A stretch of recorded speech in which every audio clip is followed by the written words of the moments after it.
আজকে যে প্রেক্ষাপটে এই চলমান সমঝোতা সংলাপ, এই প্রেক্ষাপটটি একটু ভিন্নতর। আজকে প্রায় 53 বছর বাংলাদেশ স্বাধীন হয়েছে। এই 53 বছরে বাংলাদেশের সংবিধান, বাংলাদেশের রাষ্ট্রযন্ত্র বিভিন্ন সময়ে কাটাছেঁড়া হয়েছে। বিভিন্ন ইস্যুতে বিভিন্ন রাজনৈতিক দল তাদের নিজেদের সুবিধার্থে, তাদেরকে ক্ষমতায় আসীন করতে বা ক্ষমতা টিকিয়ে রাখতে এইসব যে সংস্কারগুলো হয়েছিল বা যে সংশোধন পরিমার্জনগুলো হয়েছিল, বেসিক্যালি একটা সংবিধান একটা রাষ্ট্রের জন্য তারকে চালিত করার একটা রূপরেখা। এই সংবিধানটা পুরোপুরিভাবেই হয় রাষ্ট্রের কল্যাণকর একটা রাষ্ট্র গঠনে, রাষ্ট্রের মানুষের সমস্ত মৌলিক চাহিদা এবং রাজনৈতিক চাহিদা পূরণের জন্য।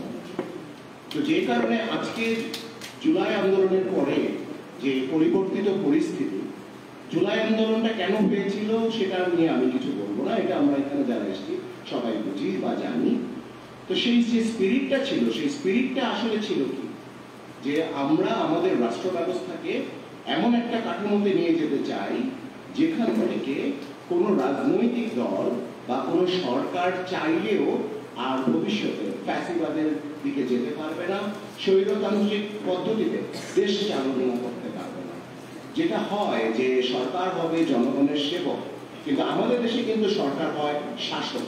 এই যে শাসক যে মানসিকতাটা, এই শাসক মানসিকতাটা কেন হয়েছে? এই শাসক মানসিকতাটা থেকে সরে আসার জন্য যেই রূপরেখাটা বা যেই সংস্কার বা যেই কাটাছেঁড়া দরকার, সংবিধান বলি বা আমাদের রাষ্ট্র পরিচালনার যে বিধান বলি, সেইখানে কাজ করার মতো এখনই সবচেয়ে গুরুত্বপূর্ণ সময়।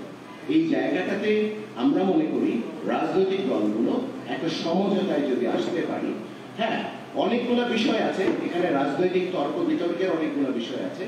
হয়তো দেখা গেল যে আমাদের 30টা বিষয়ে আমাদের সংস্কার দরকার, 30টা জায়গায় রাজনৈতিক, সামাজিক, অর্থনৈতিক, সোশিও ইকোনমিক বিভিন্ন জায়গাতে সংস্কার দরকার।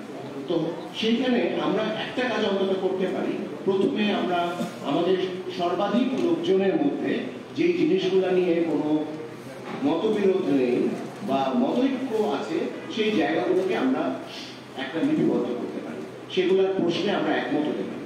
এরপর যে জায়গাগুলো আসবে, যেখানে ধরি যে আমরা 30টার মধ্যে 5টার ক্ষেত্রে কিছু লোক সম্মত, কিছু লোক অসম্মত, তাহলে যেই লোকরা অসম্মত, যেই দলগুলো অসম্মত বা যেই মতবাদগুলো অসম্মত, তাদের সাথে আলোচনা করা যেতে পারে কেন সে তারা অসম্মত, এটার পিছনে যুক্তি কি, সেটাকে আমরা আলোচনা করে আমরা আমাদের মধ্যে নিশ্চয়ই একটা সমঝোতায় আসতে পারবো, একটা মিডল লাইনে আসতে পারবো। এরপরে যে 5টা থাকে যে এটা অধিকাংশই অসম্মত, সেই ক্ষেত্রেও দেখতে হবে যেই বা যারা এটা চাচ্ছে তাদের এই চাওয়ার পেছনে কারণটা কি, রাষ্ট্রের জন্য এটার প্রয়োজনীয়তা কি। সেটা যদি মনে করি যে রাষ্ট্রের জন্য দরকার, তাহলে অবশ্যই সেই ক্ষেত্রেও এমন নয় ব্যাপারটা, একটা গণতান্ত্রিক রাষ্ট্রে নিশ্চয়ই সংখ্যাগরিষ্ঠ একটা ব্যাপার থাকে, বাট রাষ্ট্রের কল্যাণকর একটা ভূমিকার ক্ষেত্রে রাষ্ট্রকে দেখতে হলে একটা প্রশ্ন কিন্তু আমার কাছে মনে হয় খুব গুরুত্বপূর্ণ, যে কেউ একজন যদি খুব গুরুত্বপূর্ণ একটা কথা বলে এবং সেটা যদি যৌক্তিক হয়, তাহলেও আমার মনে হয় সমঝোতার মাধ্যমে সংখ্যাগরিষ্ঠ লোক সেটা মেনে নিতে পারে। তো এইভাবে করে আমাদের দেশের রাষ্ট্রীয়, সামাজিক, অর্থনৈতিক মুক্তির লক্ষ্যে আমাদের এখনই সময় রাজনৈতিক দলগুলোকে এক প্ল্যাটফর্মে এসে একটা সমঝোতার মাধ্যমে রাষ্ট্র সংস্কারের দিকে আগানো। এটা আগামী দিনে বাংলাদেশকে একটা কল্যাণকর রাষ্ট্র করতে একটা বড় ভূমিকা রাখতে পারে। আজকে আমরা যারা রাজনীতি করি, আজকে আমরা যারা সমাজ সচেতন লোক, আজকে আমরা যারা রাষ্ট্র সচেতন লোক, তাদের ক্ষেত্রে এটা কিন্তু একটা প্রশ্ন হয়ে থেকে যাবে যদি আমরা আজকে এই সংলাপের মাধ্যমে, নিজেদের মধ্যে আলোচনার মাধ্যমে এই প্রয়োজনীয় সংস্কারগুলোকে রাষ্ট্রের জন্য উপযুক্ত করতে না পারি। তাহলে কিন্তু ইতিহাস আমাদেরকে ক্ষমা করবে না। কোনো একদিন এদেশের মানুষ আমাদের কাছে প্রশ্ন তুলে দিবে যে জুলাই বিপ্লবে আন্দোলনের মাধ্যমে যে পটভূমিটা হয়েছিল, রাষ্ট্র সংস্কার করে পরবর্তী সময়ে একজন শাসক বা একটা দলকে স্বৈরাচারী ভূমিকায় অবতীর্ণ হতে বা ফ্যাসিস্ট ভূমিকায় অবতীর্ণ হতে, তাদেরকে যে সেই পথগুলো যে বন্ধ করে দেওয়ার যে সুযোগটা তৈরি আপনারা যারা রাজনীতি করেছেন সেই সময়ে, সেই ঐতিহাসিক পটভূমিতে আপনাদের ভূমিকা কি ছিল বা আপনাদের দায়িত্ব আপনারা কতটুকু পালন করতে পেরেছিলেন? তো নিশ্চয়ই ইতিহাসের কাছে সেই আসামির কাঠগড়ায় না দাঁড়িয়ে আসুন আমরা সবাই ঐক্যমত হয়ে একটা সমঝোতার মাধ্যমে আগামী নির্বাচনের আগেই ও সংখ্যাগরিষ্ঠ মতামতের ভিত্তিতে আমরা একটি সুনির্দিষ্ট প্রস্তাবনা নিয়ে আসি, যে প্রস্তাবনার মাধ্যমে আগামী দিন একটি কল্যাণকর বাংলাদেশ আমরা গড়ে তুলতে পারি। সবাইকে আজকের এই আলোচনায় উন্মুক্ত মতামত প্রদানের জন্য অনুরোধ জানিয়ে এবং আসবার জন্য ধন্যবাদ জানিয়ে জুলাই ৩৬ ফোরাম থেকে অপরাজেয় বাংলার পক্ষ থেকে শুভেচ্ছা জানিয়ে আমার আলোচনা শেষ করছি। ভালো থাকবেন সবাই।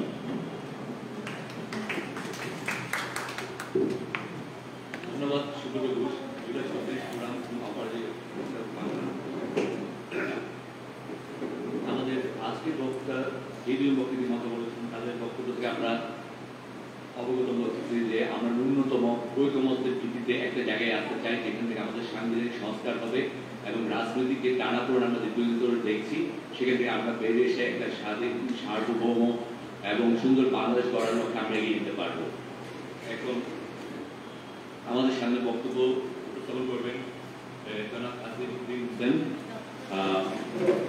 ওনার বক্তব্য একটু জানিয়ে রাখি, আজকে আমাদের প্রধান বক্তা হিসেবে থাকার কথা ছিল জনাব অ্যাডভোকেট হাসনাত তাইয়ুব, কিন্তু প্রধান উপদেষ্টার সাথে আজকে বৈঠকের কারণে উনি আসতে পারেননি। উনি একটি ভিডিও বার্তা দিয়েছেন, এটা আমরা পরবর্তীতে আসিফউদ্দিনের বক্তব্য পরে আমরা এই বক্তব্যটা শুনব। ধন্যবাদ। জনাব আসিফউদ্দিন আপনার বক্তব্য করেন। আসসালামু আলাইকুম সবাইকে। ধন্যবাদ জানাই মাননীয় সভাপতি, আপনার অনুমতি নিয়ে শুরু করছি। আচ্ছা, কিছুটা শুরু করার আগে বলা দরকার যে রাষ্ট্র সংস্কার আন্দোলন আমরা আসলে কি করছিলাম।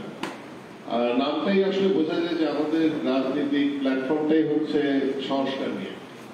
তো আমরা প্রায় বছর 10 আগের থেকেই এই রাষ্ট্র সংস্কারের আইডিয়াটা নিয়ে কাজ করছিলাম। শুরুতে আমরা এটা প্রথমে একটা স্টাডি গ্রুপ টাইপের ছিল, যেখানে আমরা ভাবছিলাম যে এই যে রাজনীতিতে পট পরিবর্তন হয় কিন্তু মানুষের ভাগ্য পরিবর্তন হয় না, সেটা আসলে কার্যকারণটা কি।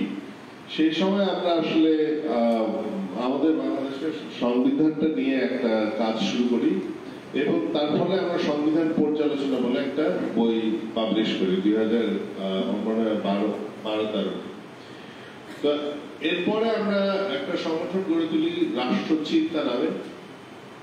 সেখানে আমরা এই সংস্কারের বক্তব্যটাকে সামনে নিতে থাকি, কিন্তু রাষ্ট্রচিন্তা করতে করতে আমরা বুঝতে পারি যে এটা একটা সম্পূর্ণ রাজনৈতিক বিষয়, রাজনৈতিক দলে রূপান্তরিত না হলে আসলে এই ইস্যুটাকে সামনে নেওয়া যাবে না। তো সেই থেকে আমরা একসময় রাষ্ট্র সংস্কার আন্দোলন তৈরি করি। এই রাজনীতিটাই আমরা পুশ করতে থাকি এবং আমরা দেখি যে একসময় আমাদের এই সংস্কারের বক্তব্যটা আসলে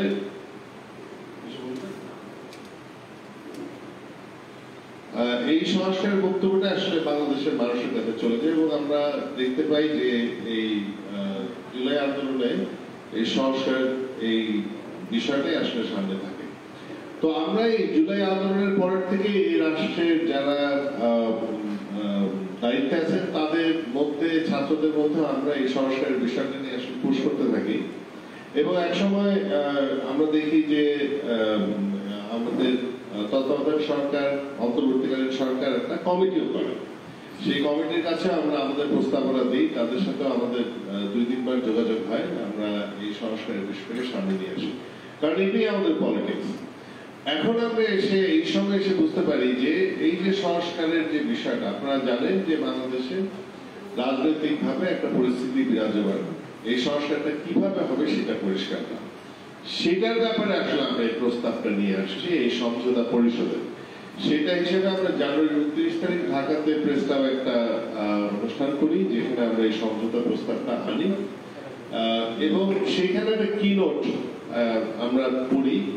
সেই কিনোটার একটা ছোট্ট ভার্সন, কিছুটা কেটে সেটে একটা ছোট ভার্সন আমি পড়ছি।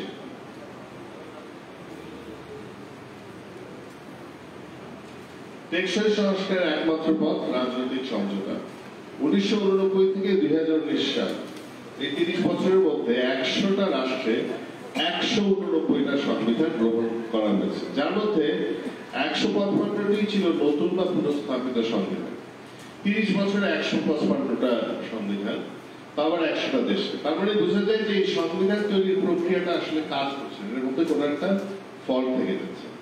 এবং সেই হিসাব যদি আমরা করি, সেই হিসাব করলে আমরা বুঝতে পারি এই যে জুলাই অভ্যুত্থানের পরে আমরা যে সংবিধান সংস্কারের যে কাজে হাত দিয়েছি এর মধ্যে সমস্যা থাকবে, এবং আমরা বুঝতে পারছি যে সেই সমস্যা আমরা দেখতে পাচ্ছি সমস্যা হচ্ছে। অন্তর্বর্তীকালীন সরকারের হাতে সংবিধান সংস্কার কমিশন যে সুপারিশ করেছে, সেই সুপারিশ থেকে ন্যূনতম ঐক্য বের করে আনা সরকারের জন্য দুষ্কর হয়ে উঠবে, কারণ রাজনৈতিক দলগুলি সংবিধান সংস্কার বিষয়ে মৌলিক মত পার্থক্য আছে। এই পার্থক্য মেটাতে প্রয়োজন হবে পারস্পরিক আলোচনা এবং সমঝোতা। যাতে যে কোনো ক্রান্তি লগ্নে রাজনৈতিক দলের দায়িত্ব হচ্ছে জাতিকে সংকট থেকে মুক্ত করা, সেজন্য অন্তর্বর্তীকালীন সরকার সংস্কার বাস্তবায়ন করে দিবে, সেজন্য অপেক্ষা করে বসে থাকা একটা রাজনৈতিক দলের নাই। দেশের স্বার্থ মাথায় রেখে রাজনৈতিক দলগুলির দায়িত্ব হচ্ছে অন্তর্বর্তীকালীন সরকারকে সংস্কার প্রক্রিয়া দ্রুত শেষ করতে সাহায্য করা, আর প্রয়োজন দেখা দিলে সউদ্যোগে সেই কাজ নিয়ে এগিয়ে যাওয়া। জাতীয় ঐক্যমত্যের জন্য প্রয়োজন জাতীয় পর্যায়ে আলোচনা, যেখানে রাজনৈতিক পক্ষগুলোর সাথে সাথে সমাজের বিভিন্ন অংশের অংশগ্রহণ থাকবে। ঐক্যমত্যে পৌঁছাতে বিস্তৃত অংশগ্রহণের সাথে সাথে প্রয়োজন হবে অংশগ্রহণকারীদের সমঝোতায় পৌঁছানোর মনোভাব। সমঝোতা রাজনৈতিক সীমারেখা ছাড়িয়ে সব পক্ষের মধ্যে একটা ঐক্যমত্য প্রতিষ্ঠা করে এবং সংবিধান তৈরির প্রক্রিয়ায় বিভিন্ন অংশীদারের প্রয়োজন ও উদ্দেশ্য পূরণকে লক্ষ্য হিসেবে নেয়। সমঝোতা অর্জন সাধারণত যুক্তিতর্কের মাধ্যমে হয় এবং তাড়াহুড়া থেকে বিরত থাকার মাধ্যমে অর্জিত হয়। সম্পূর্ণ ঐক্যমত্য সম্ভব না হলেও নিরঙ্কুশ সম্মতির কাছাকাছি পৌঁছানোই সাধারণত সংবিধান তৈরির প্রক্রিয়ায় কাম্য। তবে সবসময় সমঝোতা অর্জন করা যায় না বলে সংবিধান তৈরির প্রক্রিয়ায় আপোষের এবং কিছু ব্যতিক্রমের ক্ষেত্রে ভোটের সুযোগ থাকা উচিত, বিশেষত যখন আপোষ মীমাংসার চেষ্টা ব্যর্থ হয়। সমঝোতা এবং আপোষের মধ্যে পদ্ধতি ও পরিণামের পার্থক্য আছে। আপোষ সাধারণত পারস্পরিক ছাড়ের মাধ্যমে হয়, আর সমঝোতা এমন একটি চুক্তি অর্জন করতে চায় যা পরস্পর বিরোধী দাবি অতিক্রম করে সকল পক্ষের জন্য গ্রহণযোগ্য একটা সমাধানে পৌঁছায়। অন্য কথায় সমঝোতা এমন একটি কর্মপন্থা খোঁজে যা সব পক্ষের প্রয়োজনগুলো পূর্ণ করে, যদিও এই অবস্থায় পৌঁছাতে সকল পক্ষের প্রাথমিক অমিলের স্তর অতিক্রম করতে হয়। সমঝোতাকে সংবিধান সংস্কার অনুমোদনের আনুষ্ঠানিক মানদণ্ড হিসাবেও নেওয়া যায়। আপোষ সাধারণত পারস্পরিক ছাড়ের মধ্যে হয়, আর একটা সংবিধান সংস্কার প্রস্তাব যার কিছু অংশ আপোষ বা ভোটের মাধ্যমে গৃহীত হলেও যদি সেটা সর্বসম্মতিতে অধিষ্ঠিত হয়, তবে তা সাধারণত একটা শক্তিশালী সংকেত দেয় যে সংবিধান মৌলিক নীতির বিষয়ে ব্যাপক সমর্থন রয়েছে। এই জায়গায় এটা বোঝা যায় যে আমরা যে সংবিধান নিয়ে আলাপ করছি, এটা কিন্তু একটা জাতীয় ঐক্যমত্যের দিতে হবে। সংবিধান কিন্তু এমন না যে আমাদের কিছু মানুষ কিছু অংশ মানলো আর কিছু মানুষ মানলো না, সেইটাই আসলে আমাদের চ্যালেঞ্জ নেই। বিশ্বের যে সংবিধানগুলি ব্যাপক সমঝোতার উপর ভিত্তি করে তৈরি হয়েছে, সেগুলি সাধারণত শক্তিশালী গণতান্ত্রিক প্রতিশ্রুতি সৃষ্টি করে এবং সেগুলি পরে চ্যালেঞ্জ বা বর্জনের সম্ভাবনা কম থাকে। অপরদিকে যে সংবিধানগুলি শুধু সংখ্যাগরিষ্ঠতার ভোটে গৃহীত হয়, সেগুলিতে যারা ভোটের প্রক্রিয়ায় পরাজিত হয় তাদের মধ্যে দীর্ঘস্থায়ী অসন্তোষ থেকে যায়। শেষকালে অবশ্য সমঝোতা অর্জন অসম্ভব হয়ে পড়লে আপোষ জরুরি হয়ে পড়ে, আর আপোষ অসম্ভব হয়ে পড়লে ভোট তখন একমাত্র উপায় হয়ে দাঁড়ায়। ইন্দোনেশিয়া, তিউনিসিয়া এবং ভারত সহ অনেক অনুকরণীয় সংবিধানের ক্ষেত্রে সংবিধানগত প্রক্রিয়াগুলির ব্যাপক আলোচনার বিস্তৃত সমঝোতার ফসল। প্রতিটি ক্ষেত্রে কিছু বিষয় আপোষের মাধ্যমে সমাধান করা হয়েছিল, তবে সার্বিক প্রক্রিয়ায় গণতান্ত্রিকতার উপর ব্যাপক সমঝোতা হয়েছিল। এই উদাহরণগুলি প্রমাণ করে যে যদিও আপোষ কখনো কখনো প্রয়োজনীয়, সকল পক্ষের সার্বক্ষণিক লক্ষ্য হওয়া উচিত সমঝোতা অর্জন, কারণ সমঝোতা শক্তিশালী এবং দীর্ঘস্থায়ী রাজনৈতিক বন্দোবস্ত সৃষ্টি করে। বাংলাদেশের রাজনৈতিক বাস্তবতা একটা সংঘাতের দিকে এগিয়ে যাচ্ছে। একদিকে যেসব দল বা শক্তি সংস্কারের আগে নির্বাচন মেনে না নেয়ার বিষয়ে একজন, তারা নির্বাচনকারী ক্ষমতাধর দলগুলোর অল্প বিস্তর সংস্কার প্রস্তাব কোনোভাবে মেনে নেবে না।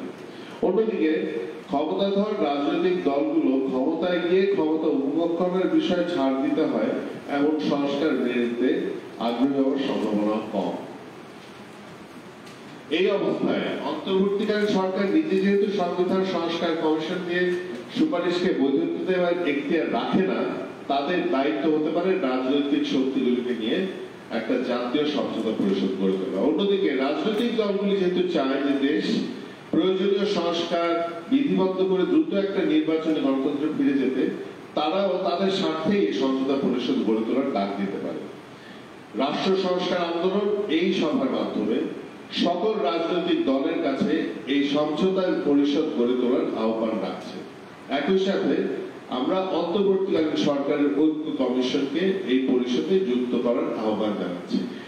আমি আর এটা না পারি, কারণ এই বিষয়টাই আসলে আজকে আলোচনায় হবে। তো আমরা যেটা বলছি সেটা হচ্ছে যে এই যে আমরা যে সংস্কারের প্রশ্ন তুলছি, এটা আসলে এই সরকার তার ঐক্য কমিশন দিয়ে আমাদেরকে দিতে পারে, যৌক্তিকভাবে পারে, কারণ রাজনৈতিক দলগুলির মধ্যেই ঐক্যমতটা দরকার। সেই জন্য আমরা প্রস্তাব করছি রাজনৈতিক দলগুলি স্বতঃপ্রণোদিত হয়ে সেই সমঝোতার চেষ্টাটা করবে। আর প্রশ্ন হতে পারে এই রাজনৈতিক দলের এই বিষয়টাকে নিয়ে আমরা চিটাগাং কেন আসছি, রংপুরে কেন যাচ্ছি, সিলেটে কেন যাব? আমরা মনে করি দেশটা আসলে সব অঞ্চল আমরা সবাই বুঝি, কিন্তু বাংলাদেশের সাধারণত ক্ষমতা কেন্দ্রীভূত বলে কেন্দ্রই সব এই ধরনের আলোচনা করে। আমাদের প্রান্তিক বা অন্য জেলা শহরগুলি আছে, তাদের আসলে এখানে বলার কিছু নাই। তো আমরা আজকে যেই প্রস্তাব বা এই অনুষ্ঠানটা করার আমাদের উদ্দেশ্য হচ্ছে এই যে চট্টগ্রামে আপনারা যারা রাজনৈতিক দলরা আছেন তারা স্বতঃপ্রণোদিত হয়ে তারা একটা যদি ঐক্যবদ্ধ আসতে পারেন যে আপনারা চট্টগ্রাম থেকে আসলে সংবিধান সংস্কার কি চান, কিভাবে আপনারা দেখছেন এই সংস্কার প্রক্রিয়াকে, এবং সেটা শুধু আপনারা একটা কণ্ঠে যদি একত্রিত হয়ে সেটা করতে পারেন, তাহলে সেটার একটা বড় শক্তি আসবে এবং চট্টগ্রামের মানুষের জন্য, চট্টগ্রাম বিভাগের মানুষের জন্য সেটা একটা কল্যাণ বয়ে আসবে। তো আমরা আজকে যেটা চাচ্ছি সেটা হচ্ছে আপনারা এই সভায় আপনারা কি চাচ্ছেন সংবিধান সংস্কারে চট্টগ্রাম থেকে এবং আপনাদের রাজনৈতিক দলের পক্ষ থেকে সেই আলাপটা তুলবেন, সেই আলাপটা করবেন। তো সেই আলাপ শুরু হোক। ধন্যবাদ আপনাদের।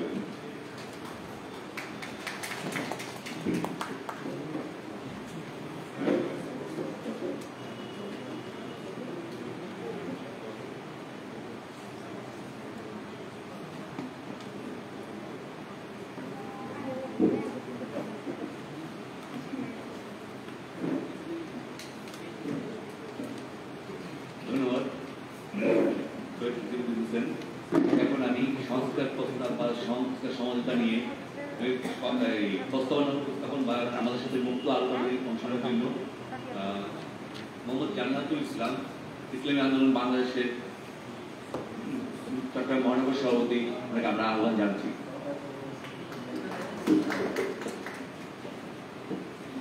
আসসালামু আলাইকুম ওয়া রাহমাতুল্লাহি ওয়া বারাকাতুহু। চট্টগ্রাম বিভাগে সমঝোতা সমন্বয়ের সম্মানিত সভাপতি, উপস্থিত রাষ্ট্রীয় সংস্কার আন্দোলনের নেতৃবৃন্দ, আমন্ত্রিত মেহমানবৃন্দ, সম্মানিত ভাইয়েরা,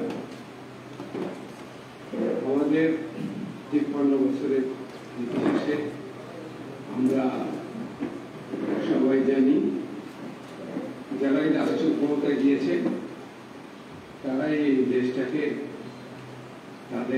তারা রাজা মনে করছে এবং আর মানুষ যারা আমরা আছি আমাদের প্রজা মনে করছে। বিগত ১৬ বছরে এটা এমনই একটা পর্যায়ে চলে গিয়েছে যেটা অশূন্য অবস্থা সৃষ্টি করেছে, যার জন্য রাষ্ট্রীয় সংস্কার যে বিষয়টি আজকে আপনারা সামনে এনেছেন এর জন্য ইসলামী আন্দোলন বাংলাদেশের পক্ষ থেকে আপনাদের ধন্যবাদ। আমাদের দলের থেকে তো পরিষ্কার আমাদের দৃষ্টান্ত হলো যে আমরা পরিপূর্ণ সংস্কার চাই, তাতে যদি 2 বছর সময় লাগে আমাদের দল থেকে আমরা দিতে রাজি আছি। এই পর্যায়ে এই ব্যাপারে একাধিকবার আমাদের আন্দোলন করেছে। সংস্কার আমরা যদি ছেড়ে দিই, আংশিক সংস্কার যদি ছেড়ে দিই, আমাদের প্রিভিয়াস ইতিহাস বলে এটা কোনো রাজনৈতিক দল তাদের স্বার্থে যারা ক্ষমতায় যাবে তারা এটা করবে, যেহেতু করবে না সেহেতু আমাদের আওয়াজ তোলা উচিত সবার পক্ষ থেকে, সুধী সমাজের পক্ষ থেকে এবং সমস্ত রাজনৈতিক দলের পক্ষ থেকে, যে আমরা পরিপূর্ণ সংস্কার চাই। এবং ইতিমধ্যে যে আমাদের সংস্কারের সংবিধান সংস্কার এবং নির্বাচন কমিশন সংস্কারের যে প্রস্তাব এসেছে, আমরা এখানে যে প্রস্তাব দিয়েছি এর ভিতরে অনেকগুলি আমাদের সাথে একমত হয়ে গেছে, যার জন্য আমরা চাই যে রাষ্ট্রটা যেন আবার যারাই ক্ষমতায় আসুক তারা ক্ষমতায় থাকার জন্য যেন কাটাছিটা না করতে পারে, এমন একটা ব্যবস্থা সংস্কার হওয়া উচিত। যে এটা হতে পারে গণভোটের মাধ্যমে হতে পারে, কারণ এটা হয়তো 60% বা তার থেকে বেশি ভোট, 70% ভোট বা কমপক্ষে 60% ভোটের মাধ্যমে আগে রাষ্ট্রীয় সংস্কার প্রস্তাব বাস্তবায়ন হবে, সংবিধান লিপিবদ্ধ হবে, তারপর নির্বাচন হবে। তা না হলে যদি নির্বাচনী দলের উপর ছেড়ে দিই তাহলে ওনারা ক্ষমতায় যাওয়ার পরে বেমালুম এই 16 বছরের নির্যাতন ভুলে যাবে। ইতিমধ্যে আপনারা দেখছেন একটি দল ক্ষমতায় যাওয়ার 30 জুলাইয়ের পরেই একটি দল মনে হলো যে ক্ষমতায় চলে যাচ্ছে, তার কিছুদিন পরে দেখা গেল আর একটি দল ক্ষমতায় যাওয়ার জন্য পুরো প্রস্তুতি নিয়ে ফেলছে। ওনারা এখন বিগত দিনের এই স্বৈরাচার এই ফ্যাসিস এর বাস্তবায়ন চাচ্ছে। তারা ইতিমধ্যেই ভুলে গেছে, ইতিমধ্যে দেখেছেন একটা টক শোতে একজন সাবেক সংসদ সদস্য উনি বলতেছেন যে উনি নাকি বিগত দিনে বিগত 16 বছরে নাকি সন্ধ্যাবেলায় বেরোতে উনি স্বাচ্ছন্দ্য বোধ করতেন, এখন নাকি উনি ভয় পান বেরোতে যেতে। এই দলের এই সকল এমপিদের উপরে আমরা কি ভরসা করবো বলেন? যার জন্য আমাদের প্রস্তাব আছে পরিষ্কার, আগে রাষ্ট্র সংস্কার করতে হবে, সেটা গণভোটের মাধ্যমে বাস্তবায়ন করতে হবে এবং ভবিষ্যতে যারা ক্ষমতায় আসবে তারা যেন এই সংসদ সদস্যের রুট মেজরিটি নিয়ে যেন চেঞ্জ করতে না পারে, এরকম একটা আইন লিপিবদ্ধ থাকতে হবে। সংবিধানে হাত দিতে হলে বাংলাদেশের জনগণের প্রত্যক্ষ ভোট লাগবে। কোন দল সংসদে যে তার মেজরিটির পরিপ্রেক্ষিতে সে সংসদে সংবিধানের কোথাও হাত লাগাতে পারবে না। এইটা সিস্টেমটা যদি আমরা করতে পারি, বর্তমান সরকারের যারা আছেন উপদেষ্টা, প্রধান উপদেষ্টা যদি এটা করে যেতে পারে, তাহলে আমাদের জন্য ভবিষ্যতে ইনশাআল্লাহ এই রাষ্ট্রকে কেউ আর কুক্ষিগত করে রাজা হতে পারবে না আর আমাদের প্রজা বানাইতে পারবে না।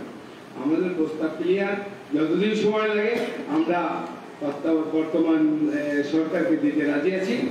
অতএব রাষ্ট্রটাকে সংস্কার করে, আর আপনারা যারা এই সংস্কার নিয়ে আমাদের আজকে এখানে দেখেছেন, আপনাদের সাধুবাদ। ইসলামী বাংলাদেশের পক্ষ থেকে আমরা আপনাদের যত ভালো প্রস্তাব আছে সব প্রস্তাবের সাথে একমত। আমাদের দল থেকে যা যা করা দরকার আমরা ইনশাআল্লাহ করবো। সবাইকে আন্তরিক ধন্যবাদ ও ধন্যবাদ জানিয়ে আমার বক্তব্য শেষ করছি।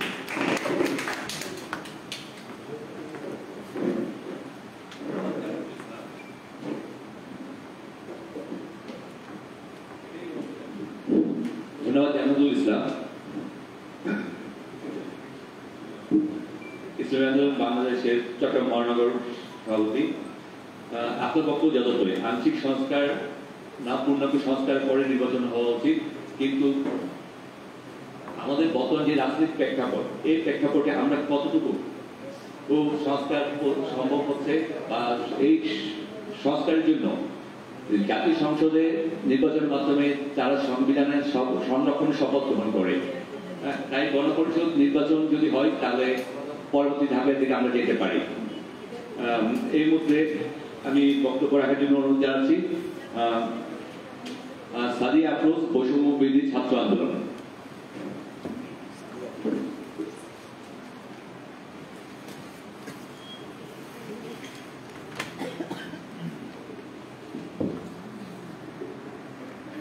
ধন্যবাদ। আসলে এই রাষ্ট্র সংস্কারের বিষয়টা হচ্ছে বিগত 16 বছর আমরা আসলে নির্যাতিত সরকারের হাতে বিভিন্নভাবে নির্যাতিত হয়ে আসছি। আসলে বর্তমান যে সরকারগুলো ক্ষমতায় আসতে চাচ্ছে, যে দলগুলো রাজনৈতিক দলগুলো ক্ষমতায় আসতে চাচ্ছে, আসলে তাদের মন মানসিকতা দেখে আমি আসলে হতাশ। কারণ হচ্ছে এই যে কয়েকদিন আগে একজন সংসদ সদস্যের কথা একজনে বললো যে রুমি ফারহানা, উনি যেভাবে উল্লেখ করেছে যে উনি বিগত সময় সন্ধ্যেবেলা স্বাচ্ছন্দ্য বোধ করতো বের হতে। উনি কি আসলে সন্ধ্যেবেলা স্বাচ্ছন্দ্য বোধ করতো, এটা আসলে কনফিউজিং একটা ব্যাপার। উনি বিগত 16 বছর বাসায় কিভাবে থাকতে পেরেছে, সংসদে কিভাবে বক্তব্য দিতে পেরেছে, সেটা দৃশ্যমান। হ্যাঁ, সংসদে উনি বক্তব্য দিতে গিয়ে 2 মিনিটের বেশি কথা বললে ওনাকে রীতিমতো হ্যারাস করা হয়েছে, এটা আমরা সবাই দেখেছি। তাহলে এখন আমরা স্বাধীনভাবে কথা বলতে পারছি, তার মানে এই না আমরা যেমন ইচ্ছে তেমন করবো। আমাদের সবার একটা অধিকারের জায়গা আছে, জনগণের অধিকারের বিষয়টা নিশ্চিত করতে হবে। আমরা এই যে সংসদ, এই আপনারা যেটা বলছেন যে সংবিধানে হাত দেওয়ার ব্যাপারটা, সংবিধানের বিষয়টা হচ্ছে আমি চাই যে এই যে আমাদের মেয়েরা বিগত এই যে তরুণ হত্যার বিষয়টা, এই যে কয়েকদিন আগে চকরিয়াতে একটা দর্শন হলো, এগুলোর বিচারটা আমরা দৃশ্যমান দেখতেছি না। এমন একটা সংবিধান চাই যেটা দৃশ্যমান বিচার হবে। কেন এই যে আমাদের স্বাধীনতার পরে 6 মাস হয়ে গেছে, আমরা দৃশ্যমান একটা দ্রুত বিচার ট্রাইব্যুনাল একটা গঠন করতে পারতেছি না। কেননা এখনো পর্যন্ত দৃশ্যমান কোনো বিচার আমরা দেখতেছি না। এগুলো রাজনৈতিক দলের কারণে। রাজনৈতিক দলগুলো আসলে বিচার নিশ্চিত করার আগে ক্ষমতায় যাওয়ার জন্য তাদের হচ্ছে তাড়াহুড়া বেশি। তাহলে আমাদের আগে দেখতে হবে দেশের জনগণের অধিকার নিশ্চিত করা। আর হচ্ছে গিয়ে এই যে আমাদের সাথে যে আমাদের মেয়েগুলোর সাথে যেগুলো অন্যায় হচ্ছে, জনগণের সাথে যে অন্যায়গুলো হয়ে আসছে, এই জিনিসগুলো সংস্কার করাটা আগে জরুরি। আমরা আগে সংস্কার চাই, পরে হচ্ছে নির্বাচন চাই। অবশ্যই আমার সংবিধান পরিবর্তন হওয়া জরুরি। যেই সংবিধান বিগত ফ্যাসিস্ট হাসিনা যে সংবিধানকে তছনছ করে দিয়েছে, যে শিক্ষা ব্যবস্থাকে তছনছ করে দিয়েছে, যে দেশের প্রতিটা সেক্টরে ফ্যাসিস্ট বসিয়ে রেখে, এই ফ্যাসিস্টগুলোর এখন অবস্থান কোথায়?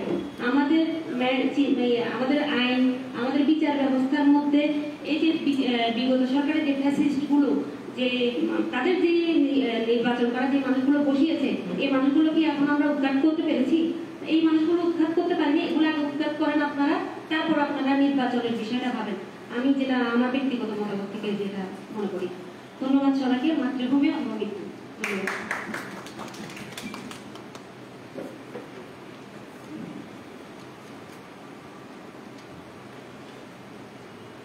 ধন্যবাদ সাদিয়া আফরোজ, বৈষম্যবিরোধী ছাত্র আন্দোলন। আমি এবার অনুরোধ জানবো মং বাই কে তার বক্তব্য দেওয়ার জন্য। উনি একটু বাইরে আছেন।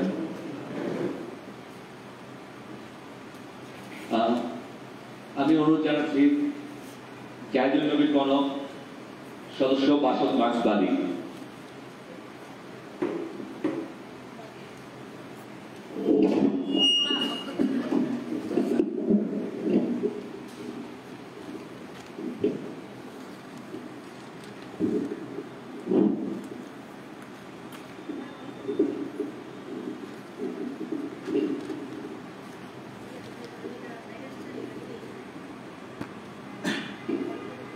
মাসদ মার্ক্সবাদী দল চট্টগ্রাম জেলা শাখার পক্ষ থেকে সবাইকে শুভেচ্ছা জানাচ্ছি।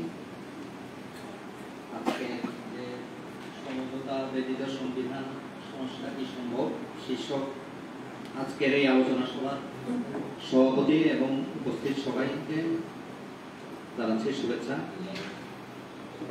তো আজকে যে সংবিধান সংস্কার নিয়ে যে আলোচনা, এখানে তো প্রত্যেক দল বা বিভিন্ন প্রতিনিধি যারা এসেছেন, বিভিন্ন সংগঠনের প্রতিনিধি, বিভিন্ন সমাজের অংশের প্রতিনিধি, সবাই কোনো না কোনো একটা প্রস্তাব আছে। সবাই চায় যে সংবিধান কোনো না কোনো ভাবে সংস্কার হোক। কারণ আমাদের দেশ, আমাদের এই দেশ যে আশা আকাঙ্ক্ষা নিয়ে গড়ে ওঠার কথা ছিল বিগত 54 বছর ধরে, সেই আশা আকাঙ্ক্ষা নিয়ে এই দেশ গড়ে ওঠেনি। বিগত 17 বছর আপনারা দেখেছেন যে একটা ফ্যাসিবাদী ব্যবস্থা এখানে প্রতিষ্ঠিত হয়েছে।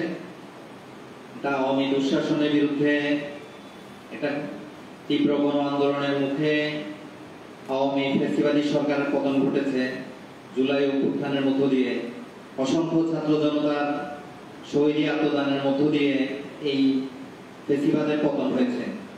ফলে আজকে জনগণের যে আকাঙ্ক্ষা যে এখানে একটা ফ্যাসিবাদী দুঃশাসনের অবসান ঘটবে, জনগণ তার অধিকারগুলো বাস্তবায়ন করতে পারবে, তার অধিকার পাবে, তাহলে সেটা পাওয়ার জন্য যে একটা গণতান্ত্রিক সংবিধান, সেই সংবিধানটা এতদিন ধরে আমাদের এখানে শুধু নামে মাত্রই ছিল, কিন্তু বাস্তবে জনগণ সংবিধানের মধ্য দিয়ে কোনো ধরনের অধিকারই পায় নাই। ফলে আজকে প্রত্যেক দলেরই দাবি যে আমাদের যে সংবিধানের যে ধারাগুলো বিভিন্ন সময় পরিবর্তন করা হয়েছে, এখানে বিভিন্ন সময় সংশোধনের মধ্য দিয়ে সংবিধানকে অসংখ্যবার পরিবর্তন করা হয়েছে, কাটাছেঁড়া করা হয়েছে, জনগণের অধিকারের বিরুদ্ধে নিয়ে যাওয়া হয়েছে, জনগণের ভোটাধিকার খর্ব করার জন্য এখানে তত্ত্বাবধায়ক সরকার ব্যবস্থাকে বাতিল করা হয়েছে। সংবিধানে দ্বিতীয় সংশোধনের মধ্য দিয়ে সংবিধানের যে মৌলিক অধিকারগুলো সেটা স্থগিত রাখার বিধান, জরুরি অবস্থা জারি করার মতো বিধান এখানে নিয়ে আসা হয়েছে। ফলে এগুলো আমরা বাতিল চাই এবং সংবিধান সংস্কার সম্পর্কিত সুনির্দিষ্ট আমাদের কিছু প্রস্তাবনা আছে আমাদের দলের, সেই প্রস্তাবনাগুলো আমি এখানে আপনাদের সামনে তুলে ধরার চেষ্টা করছি। সংবিধান সংস্কার সম্পর্কিত আমাদের দলের যে প্রস্তাবনা, সেই প্রস্তাবনার 1 নম্বর পয়েন্টে আমরা উল্লেখ করেছি যে অন্ন, বস্ত্র, বাসস্থান, শিক্ষা, চিকিৎসা ও কাজের মৌলিক অধিকার হিসেবে সংবিধানে স্বীকৃতি দেওয়া। সংবিধানের 3য় ভাগে বর্ণিত মৌলিক অধিকার সমূহকে শর্তের বেড়াজাল থেকে মুক্ত করা, মৌলিক অধিকার পূরণে রাষ্ট্রের বাধ্যবাধকতা সৃষ্টি করা, মৌলিক অধিকার খর্ব হলে যে কোনো নাগরিক আইনের আশ্রয় নিতে পারবে এমন বিধান সংবিধানে যুক্ত করা। তো সাম্প্রতিক সময়ে যে সংবিধান সংস্কার সম্পর্কিত প্রস্তাব সংবিধান সংস্কার কমিটি দিয়েছে, সেখানে 4টা বিষয়কে মৌলিক অধিকার হিসেবে স্থান দেওয়া হয়েছে, কিন্তু আমরা কাজের অধিকারকেও সংবিধানে একটা মৌলিক অধিকার হিসেবে স্বীকৃতি দাবি করেছিলাম, কিন্তু সেটা ওই সংস্কার কমিশনের প্রস্তাবনায় নাই। তো সেটাকে আমরা আমাদের এই দাবির মধ্যে আছে। তারপর 2 নম্বর পয়েন্টে আমরা দাবি করছি রাষ্ট্রপতি ও প্রধানমন্ত্রীর মধ্যে ক্ষমতার ভারসাম্য তৈরির লক্ষ্যে বিধান যুক্ত করা। 3 নম্বর পয়েন্টে আমরা বলেছি সংবিধানের 70 অনুচ্ছেদ বাতিল করা। 70 অনুচ্ছেদ সম্পর্কে আপনারা জানেন যে রাজনৈতিক দল যে সরকার ক্ষমতায় থাকবে তার সংসদ সদস্যরা দলের বিরুদ্ধে ভোট দিতে পারবে না, ফলে এটা আমরা বাতিলের দাবি জানিয়েছি। সংবিধানের 48(3) অনুচ্ছেদ সংস্কার করে রাষ্ট্রের বিভিন্ন বিভাগের উপর প্রধানমন্ত্রীর অন্যায় হস্তক্ষেপের সুযোগ বন্ধ করা। সংবিধানের ধারাগুলো আমি বিস্তারিত বলছি না, আমরা পয়েন্টটা শুধু বলে যাচ্ছি। 5 নম্বর পয়েন্টে আমরা বলেছি প্রধানমন্ত্রীকে অপসারণ বা ইমপিচমেন্টের ব্যবস্থা রেখে সংবিধানের 57 অনুচ্ছেদ সংস্কার করা। 6 নম্বর পয়েন্টে আমরা বলেছি সাংবিধানিক পদ ও প্রতিষ্ঠানগুলো যেন স্বাধীনভাবে কাজ করতে পারে, সেজন্য সংবিধানের 48 রাষ্ট্রপতির নিয়োগ, 64 অ্যাটর্নি জেনারেলের নিয়োগ, 127 থেকে 132 মহা হিসাব নিরীক্ষকের নিয়োগ, দায়িত্ব, কর্মের মেয়াদ ইত্যাদি, 138 থেকে 139 সরকারি কর্ম কমিশনের সদস্য নিয়োগ, পদের মেয়াদ ইত্যাদি ও সংশ্লিষ্ট অন্যান্য অংশ সংস্কার করা। 7 নম্বর পয়েন্টে আমরা বলেছি সংবিধানে ঘোষিত স্থানীয় শাসনকে স্থানীয় সরকার হিসেবে অভিহিত করা। স্থানীয় সরকার যেন স্বাধীনভাবে কাজ করতে পারে সেজন্য সংবিধানের 59 ও 60 অনুচ্ছেদ সংশোধন করা। 8 নম্বর পয়েন্ট আমরা বলছি সংবিধানে নির্বাচনকালীন সময়ের জন্য অন্তর্বর্তীকালীন বা তত্ত্বাবধায়ক সরকার ব্যবস্থার বিধান যুক্ত করা, সেটা ইতিমধ্যেই যুক্ত হয়েছে। 9 নম্বর পয়েন্ট আমরা বলেছি বর্তমান নির্বাচনী ব্যবস্থা পরিবর্তন করে সংখ্যানুপাতিক প্রতিনিধিত্বের ভিত্তিতে নির্বাচন ব্যবস্থা চালু করা, যেন সত্যিকার অর্থে সংখ্যাগরিষ্ঠ জনগণের মতামতের ভিত্তিতে সরকার গঠিত হয় এবং জনগণের বিভিন্ন অংশের প্রতিনিধিত্ব নিশ্চিত করা যায়। এজন্য সংবিধানে প্রয়োজনীয় অনুচ্ছেদ যুক্ত করা ও এর সাথে অসঙ্গতিপূর্ণ অনুচ্ছেদ সমূহ বাতিল করা। 10 নম্বর পয়েন্ট আমরা বলছি নির্বাচন কমিশন যেন স্বাধীনভাবে তার ভূমিকা পালন করতে পারে সেজন্য সংবিধানের 48 ও 118 থেকে 126 অনুচ্ছেদ সংস্কার করা। 11 পয়েন্টে উচ্চ আদালত ও নিম্ন আদালতের উপর সরকার যেন অন্যায় হস্তক্ষেপ না করতে পারে সেজন্য সংবিধানের 48, 95, 96, 97, 113, 14, 16 এবং সংশ্লিষ্ট অন্যান্য অনুচ্ছেদের সংস্কার করা। ভারতে পুলিশ বাহিনীর উপর প্রশাসন বা সরকারের অন্যায় প্রভাব বন্ধ ও স্বাধীনভাবে কাজ করার সুযোগ তৈরিতে সংবিধানের 33 ও 35 অনুচ্ছেদ সংস্কার করা। 13তে জাতীয় সম্পদ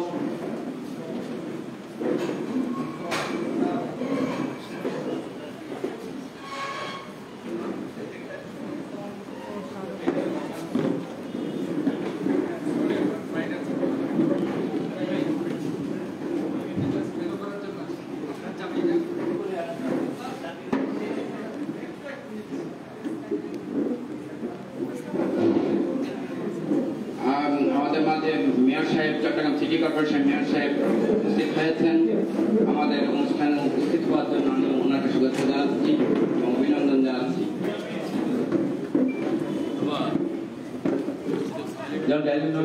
আপনি আপনার বক্তব্য চালিয়ে যান। বিরতির পর আবার বলছি, বাসদ মার্কবাদী দলের সংবিধান সংস্কার সম্পর্কিত প্রস্তাবনাটা আমি বলছিলাম। 13 নম্বর পয়েন্টে আমরা বলেছি জাতীয় সম্পদ ব্যবহার ও আন্তর্জাতিক সকল চুক্তি জাতির সামনে উন্মুক্ত করা এবং এই সকল চুক্তি সম্পাদনের ক্ষেত্রে সংসদে আলোচনা বাধ্যতামূলক করা। 14 নম্বর পয়েন্টে আমরা বলেছি পাহাড়ি জাতি গোষ্ঠী সহ অন্যান্য জাতিসত্তার সাংবিধানিক অধিকার নিশ্চিত করা। একই সাথে সংবিধানের 6 ও 9 নং ধারা সংস্কার করা। 15 নম্বর পয়েন্টে আমরা বলেছি সংবিধানের 2য় সংশোধনীর মাধ্যমে গৃহীত জরুরি অবস্থা জারি সকল রকম মৌলিক অধিকার রহিত করার ক্ষমতা, অর্থাৎ নবম ক ভাগের 141-এর ক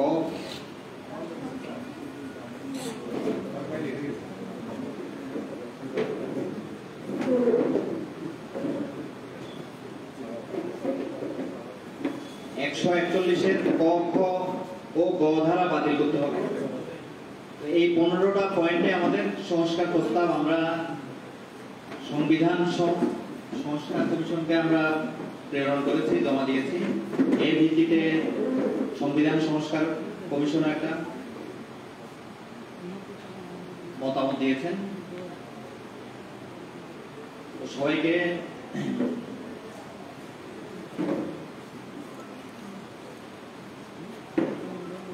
সবাইকে শুভেচ্ছা জানিয়ে আমি আমার বক্তব্য শেষ করছি।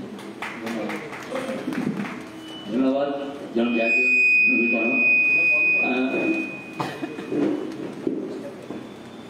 ইতিমধ্যে আমাদের মধ্যে উপস্থিত হয়েছেন চট্টগ্রাম মহানগরের মেয়র জনাব শাহাদাত হোসেন। ওনার ব্যস্ততা থাকায় এবং উনি ঢাকায় যাবেন, তাই ওনাকে আমি ওনার বক্তব্য সংস্কারের সমঝোতার বিষয়ে ওনার বক্তব্য উপস্থাপন করার জন্য অনুরোধ জানাচ্ছি। বিসমিল্লাহির রহমানির রহিম। আমি প্রথমে দুঃখ প্রকাশ করছি, আপনারা আসলে চমৎকার একটি বিষয়ের উপর আজকে আপনারা বসেছেন। আমার সময় থাকলে আমি আসলে পুরো সময়টা আপনাদের সাথে থাকতাম, কারণ এটা আসলে একটা ভেরি ইম্পর্টেন্ট একটা ইস্যু। রাষ্ট্র সংস্কার আন্দোলনের যে আলোচনা এবং টেকসই একটি সংস্কারের একমাত্র পথ রাজনৈতিক সমঝোতা, এই যে একটা প্রতিপাদ্য বিষয়, এটা আলোকে আপনারা আলোচনা করছেন। বড় নির্বাচন প্রতিটা রাজনৈতিক দল আশা করছে, যেহেতু অনেক বছর মানুষ ভোটের অধিকার থেকে বঞ্চিত হয়েছে, কাজে ভোটের অধিকার কে সমুন্নত রাখার জন্য এবং মানুষ তাদের অধিকার যে ফিরিয়ে পেয়েছে সেটা দেখার জন্য, কারণ এতদিন ধরে আমরা আমাদের মৌলিক অধিকার তো হারিয়েছিলাম, গণতান্ত্রিক অধিকার আমরা হারিয়েছি। কাজে এই গণতান্ত্রিক অধিকারের মূল যে অধিকার, যে গণতন্ত্র এবং ভোটের অধিকার, আইনের শাসন, সেটা আমরা ফিরে পেয়েছি কিনা সেটা দেখার জন্য নির্বাচন আসলে আমাদের একটা বিশাল ফ্যাক্টর।